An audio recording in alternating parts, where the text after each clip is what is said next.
La plateforme Bordeaux Pharmacoépie, ce qu'on appelle la BPE, est une plateforme de réalisation d'études en pharmacoépidémiologie. Elle est hébergée au CHU où nous sommes actuellement.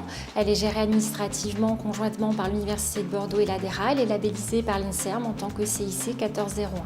Alors l'originalité de la BPE, outre son statut multitutelle qui lui confère une expertise scientifique certaine, et la structuration de son équipe avec plus d'une quarantaine de personnels formés spécifiquement à la pharmacoépidémiologie et qui nous permet de réaliser nos études avec tous les métiers sur le même plateau, sur un même lieu unique.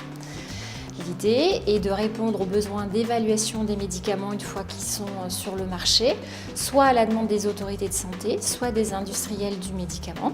La BPE a été créée en 2003. Depuis cette date, nous avons réalisé plus d'une trentaine d'études sur le terrain, de taille variable, de 50 patients inclus à environ 46 000, ainsi qu'une cinquantaine d'études d'analyse de données secondaires de l'assurance maladie, où nous avons pu inclure parfois des millions de sujets dans une même évaluation, ce qui correspond à des téraoctets de données analysées.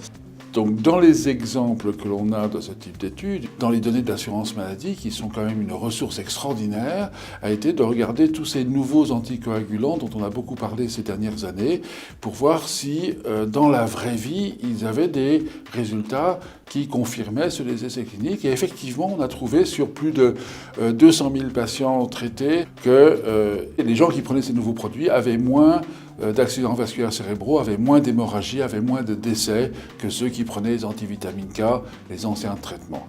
Et donc qui sont réellement, je pense, un progrès pour la santé.